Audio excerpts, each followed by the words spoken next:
Jarum coklat. Assalamualaikum, hai, apa kabar teman-teman? Kabarnya hari ini semoga teman-teman semua diberi kesehatan dan rezeki yang melimpah dimanapun kalian berada. Masih sibuk ya teman-teman, saya di warung sembako saya. Seperti biasa kegiatan hari-hari karena IRT yang mempunyai usaha di rumah ya seperti ini ya teman-teman. Alhamdulillah kita memanfaatkan lahan di depan rumah kita pergunakan untuk membuka usaha kecil-kecilan ya. Karena zaman sekarang itu kita harus pintar-pintar untuk mencari bisnis yang tepat untuk kebutuhan kita sehari-hari dan untuk kemajuan ekonomi kita juga ya teman-teman. Karena tidak selamanya kita juga akan kerja terus ikut orang, paling tidak kita mempunyai usaha hasil penghasilan kita juga dan mengajarkan kita untuk mandiri dan bisa dibilang ya untuk melatih kita ya ke depannya apakah kita bisa menjadi pengusaha yang sukses atau tidak ya teman-teman. Untuk video kali ini saya akan berbagi sedikit tips kembali ya ke kalian, apalagi yang memang baru pemula dalam bidang usaha sembako. Tips yang akan saya bagikan yaitu cara saya menarik pembeli agar pembeli itu tetap setia berbelanja di tempat kita. Ini juga penting ya karena memang pembeli itu adalah sumber kelangsungan dari usaha kita. Kalau kita tidak punya pelanggan dan pembeli, otomatis usaha kita itu tidak akan berjalan dengan lancar, bahkan bisa aja bangkrut teman-teman. Pedagang dan pembeli bisa dibilangkan simbiosis mutualisme, sama-sama saling membutuhkan ya. Kita membutuhkan uang mereka juga membutuhkan barang-barang yang kita jual. Jadi otomatis kita sebagai pedagang atau penyedia barang, kita juga harus mengerti apa yang mereka mau, apa yang mereka inginkan dan apa yang mereka butuhkan ya teman-teman.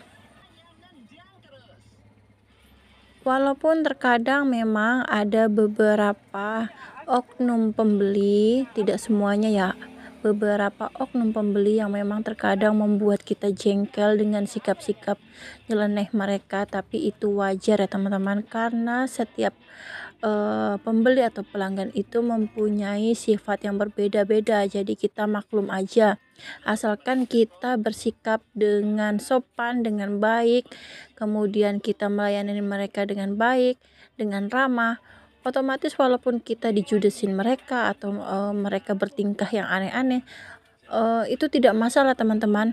Bisa aja ya mereka hanya mengetes kita sampai mana kesabaran kita, sampai mana kemampuan kita dalam melayani pembeli ya teman-teman. Memang kebanyakan pembeli ada ya teman-teman, ada beberapa, tidak semuanya ya, ada beberapa yang memang hanya ingin mengetes kita aja, bukan ingin berbelanja di tempat kita. Tapi tidak masalah, mana tahu setelah mereka mencoba mengetes kita, mereka justru malah kepincut ya untuk berbelanja ataupun berlangganan di tempat usaha kita.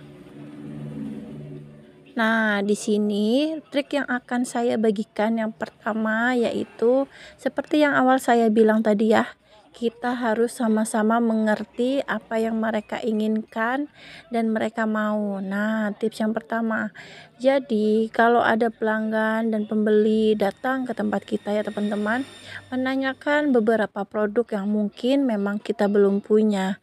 Ya kita jawab aja belum ada ataupun belum menyediakan, insya Allah kapan gitu ya kita sediakan besok atau lusa. Nah, kita harus memberikan kepastian kalau produk yang mereka inginkan akan kita sediakan di tempat usaha kita. Jadi kita harus mengikuti selera pembeli ya teman-teman. Kalau kita takut barang tersebut tidak laku, hanya satu orang itu yang mau produk tersebut, ya kita belinya secukupnya saja, jangan terlalu banyak, dan itu bisa saja memancing mereka makin betah belanja di tempat kita. Kemudian untuk tips yang kedua yaitu pelayanan terbaik di tempat usaha kita. Ini penting banget ya teman-teman. Kalau kita tidak memberikan pelayanan yang maksimal ke pelanggan, pelanggan itu akan enggan kembali belanja di tempat kita ya teman-teman. Jadi sebisa mungkin kita sebagai pedagang berilah pelayanan yang terbaik ya, yang kalian bisa ya untuk mereka. Tapi bukan berarti mereka itu ya gimana ya, bisa dibilang itu menganggap remeh kita, karena memang ada beberapa pembeli memang selalu meremehkan pedagang ya teman-teman. Jadi kita bisa bagaimana menyikapi sikap orang-orang yang seperti itu. Dan tips yang ketiga yaitu perhatikan kebersihan dan kerapihan di tempat usaha kalian. Ini juga penting ya teman-teman. Jangan jadi pedagang yang jorok dan sembrono. Perhatikan barang-barang dagangan kalian rapi atau berantakannya, atau bersih lantainya. Dan juga perhatikan kebersihan dari dagangan kalian. Jangan sampai dagangan kalian berdebu, kotor, dan berantakan. Itu akan mengurangi nilai plus dari tempat usaha kalian, karena memang mayoritas yang namanya pembeli itu selalu memilih produk-produk yang bersih, yang rapi, dan apalagi kalau dagangan kalian itu selalu baru, kemudian barang-barang kalian itu selalu terjamin kualitasnya, mereka akan semakin betah ya. Bisa saja menjadi tempat ataupun warung favorit mereka untuk berbelanja setiap harinya. Kemudian untuk tips yang keempat yaitu sediakan layanan-layanan yang mereka butuhkan. Nah, yang saya maksudkan layanan di sini tuh contohnya ya, karena warung saya ini dekat dengan klinik, biasanya itu saya menyediakan seperti kopi seduh, mie rebus, kemudian saya juga menyediakan pulsa, terus isi ulang token dan sebagainya ya teman-teman.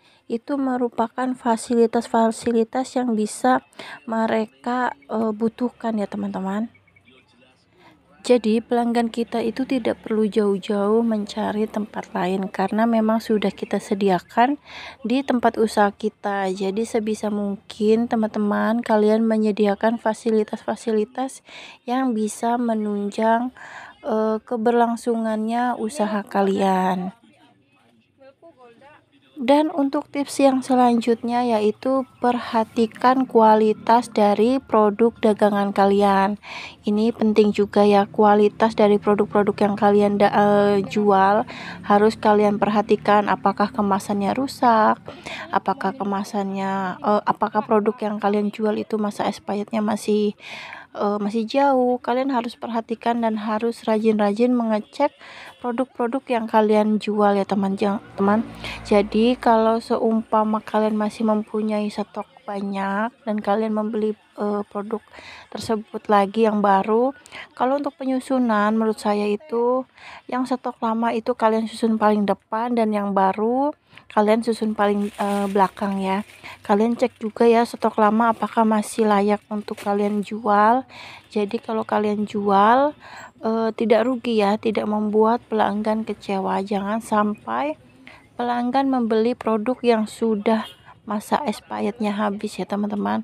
Itu akan merugikan kalian juga.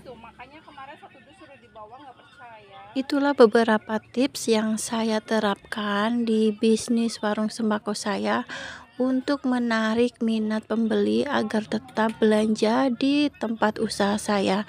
Mudah-mudahan ini bermanfaat ya untuk kalian semuanya. Sampai ketemu di video-video selanjutnya. Assalamualaikum warahmatullahi wabarakatuh. Bye bye.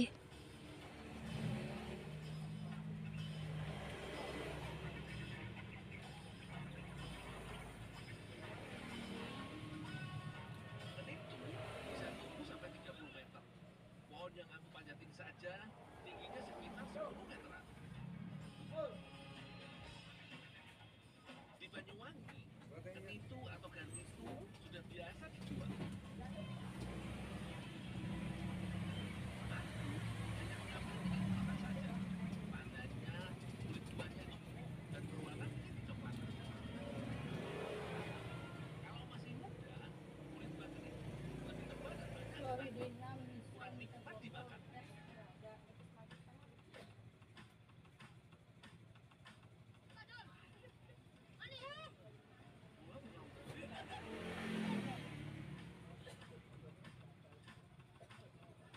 Apanya? Dan itu bisa dijadikan jajanan. Wah, idenya boleh juga. Kalau dimakan langsung saja enak, apalagi kalau diolah ya.